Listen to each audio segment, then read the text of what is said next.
All right, now at the end of that hand, we award the pot to this player and the players that have won what they've deserved. And then we move the button, signifying the deal is now here, making the small blind here and the big blind here. And on the procedure goes, the dealer drops the money down the slot, move the dot, and away we go. Now, that's limit. That's how we play limit Texas Hold'em. No limit is an entirely different game. No limit has an entirely different strategy and an entirely different set of rules. It still has the same structure of a small blind and a big blind, but there is no universal formula for what the size of the blinds is with a ratio of what the buy-in minimum therefore is. It varies from house to house, and it's as easily solved by walking up to the floor man and saying, what are the blinds in the $40 buy-in no limit game, or what is the smallest no limit game you have? And they'll give you the minimum buy-in and tell you the size of the blinds. The size of the blinds tells you how big the game is going to be. When you're playing in a small starting game, it's $1 and $2 blinds, which means that the very minimum you could ever bet is that 2. But the difference is, if we post our one small blind, and this gentleman has the $2 blind, we call the 1 and raise 1. Remind us, it still works precisely how it does in the limit. When the cards are dealt and it's her turn, her first move can be all of her chips. There is no limit. Your first move can be, I bet everything I've got in front of me. Okay? Now, once again, the raise rule does come into play, that you have a choice. Meaning, if she were to bet this, pot was already in progress. She bets this, and now she says, I want to raise what I've got left. If she had all of the chips she needed to do so, she would be forced to match or call the bet, and the very minimum raise she could make was the size of the bet. She could not call and raise this much and take the rest back for lunch like he tried to do in the last hand. She would have to call and raise what she had. The only time she could raise if she didn't have the full amount is if all she had left was this. I call and I raise all in for the rest of what I have left. Does everyone follow that? That will come into play as we move on to the last couple of definitions we need to cover. So that's how no limit works. It's precisely the same. The difference being, at any time, at any given moment, you can go all in and bet anything you want. The only thing you cannot bet is less than 2 chips at any time, because we started with 1 and 2 blinds. The minimum bet was always 2. And once again, you must raise the size of what the bet is or go all in trying. Why the house eliminated no limit is very simple. What would happen invariably is you would have 6 professional players sitting at a table waiting for a tourist or 2 to wander in, sit down. They would bust the tourist in about 10 minutes.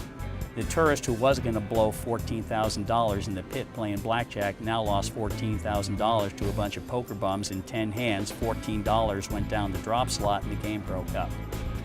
They didn't like that. So the way they fixed that was they had limit as the staple for all poker. As you can see, when you're playing 2 and 4 with smaller bets, the money's going to wash around the table. People are going to win and lose. No one's going to lose all their chips as fast. And what happens, the more this goes around, the more it goes down here. That's how the house makes their money. Where am I going with this? 7 years ago, or approximately thereof, when Texas Hold'em came to television, all it was no limit. That was the only game that was allowed to be played, was no limit. That's all everyone wanted to play because that's what was on television. They were walking into casinos like they were walking into discos in the 70s and walking up and saying, I want to play that game that's on TV. Well, that's no limit. House had the same dilemma. A whole bunch of new players sitting down in a Shark Tank with a bunch of existing players. What's going to happen there? We already know. So what they have done very cunningly, I must give them their credit, is they have limited the size of the buy-ins. They have, in my jargon, what I call limit, no limit games. meaning that it's no limit once you get down to playing, but the absolute maximum you can buy is a fixed figure, such as $40 buy-in, $1 and $2 blinds, no limit. And that's all you're allowed to buy. So if you walk into a game that's in progress, theoretically you could be sitting down with somebody that has 600 in front of them, somebody has 400 in front of them, and you can't sit down competitively and match the amount of money they've bought in because you're limited to that $40 buy-in. And there are certain rules and regulations as to when you can rebuy and how much, but at no point can you empty your pocket out and buy in anything you want to. In most of the smaller games and casinos in the United States today, that's the way it works. So it varies. What are the size of the blinds? And you have to pretty much get up to where the blinds are $10 and $20 before the minimum buy-in is $600 and you can buy in anything you want. If somebody has $10,000 and you want to buy 20, you can do that. But you really have to get up in the higher limits. Why? Because those are the players that don't need the protection where the new players do. Does that answer your question? Okay. We've covered limit. We've covered no limit. We have covered what all of the betting procedures are. Now let's cover the two ways that this game gets played. First of all, you can either play in a live game or you can play in a tournament. What is the difference?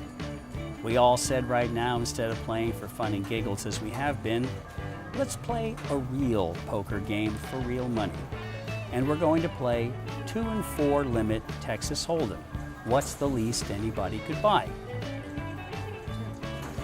$20. Very good. Who said 10? You're benched. Okay. $20 would be the minimum. However, because it's limit, you can buy whatever you want to buy. So we go around the table. She buys 20. She buys 40. He buys 100. I buy 10,000. Doesn't really matter what I buy. We're all stuck to that 2 and 4 chip formula that we're going to be playing. And we deal out the first hand, and these two players bought 20, and what happens is there's a great big pot, and the Yahtzee woman wins, and she looks down and counts down and has $140 in front of her. She won, and a couple of players lost all their chips and went all in, as we've seen in the table stakes format. Could she then stand up and say, well, it's been nice, boys, but this is a lot of money and I'm going shoe shopping. Thanks. Can she do that? Yes, she can. Why? Because it's a live game. If you're in a casino, you always have the option to do that, regardless of what anybody tries to goad you into staying or any other kind of remark they may make to you. I have a tendency to be a little nasty towards those that try to tell me how to regulate my bankroll. So you can get up and leave anytime you'd like.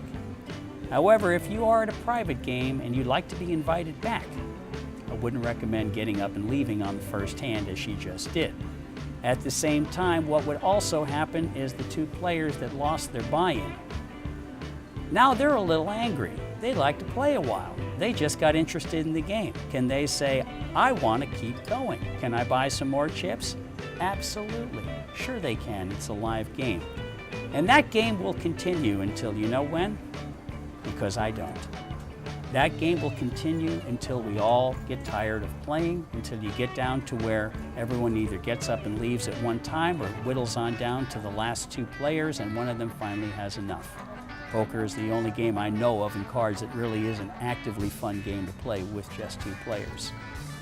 So with that, that's a live game. Now let's go to tournaments. One of the more common questions I get asked is, how are those guys on TV so cool? They lose millions of dollars and they just don't seem to care. They're such gentlemen, they laugh about it. There's a reason for that. Because they're playing on television what is the final table of a tournament. How does a tournament work? Same scenario. We're all going to play poker for real money. Only now we're going to play a tournament. How's that going to work? A $20 buy-in tournament. That means everybody gives me $20. I'm very poor at math. I've told you that a long time ago. He's my math expert. How much money do we have in the prize pool? 10 players times 20, 200. I knew that. Okay, so we have $200 in the prize pool, but what we do that's different is we give everybody 100 chips. Because we don't want to just give you 20 chips, we want to play for a while. So we give everyone 100 chips, and now we have 1,000 chips sitting on the table and $200 in the prize pool. Same scenario, we play the first hand, and now Yahtzee Lady has won 400 chips in her first hand. And these two players have once again lost everything. And she says, I want to get up and leave. Can I cash out? And the answer is cash out what? You have 400 toothpicks in front of you. These two players say, I want to play. Don't get sore, I want to buy some more. Can they do it? No. You're out of the game. You've been knocked out of the tournament. And now you are down to where the remaining players, you are trying to win all the chips. And when you do, if we were going to have one winner, she would win the entire $200 if she knocked everyone else out of the table. Or if we decided, let's be a little more sporting about this, and let's have first place get 50% of the prize pool of $200. So first place gets $100, second place gets 30%, third place gets 20%. And that's how we work it out. And as you lose your chips, you're out. And when you get down to the final three, you know that all three of you are guaranteed to walk away with some real cash. Now you have some real equity in the game. What you're watching on television is the final table of a tournament that started 6 days before, where everybody bought in for $10,000. So now when you have $6.4 million in front of you, it's tournament chips. And you're sitting at the final table, and the guy that comes in last place out of those 10 players is getting $1.3 million in real cash. It's pretty easy to look like a gentleman after you lost the hand and say, that's really nice, sir. Have a nice, because he's going to cash out $1.3 million, and each place it goes up in very large increments. So that is the difference. And they break it on down to where they pay places, and they pay the top 50 or 40 or 10 or whatever. The size of the tournament will dictate how many players are going to finish in the money. Air quotes, in the money. That means that you've come in a place when you got knocked out, you were in a place that does pay some actual cash. So that's the difference between a tournament. That's the difference between a tournament and a live game. Very different strategies, very different styles of players generate towards those. Advantages and disadvantages to both. We'll come to that in the intermediate class. Thank you for watching. I'm Roger Rod, and I'm your poker expert for Professorit.com.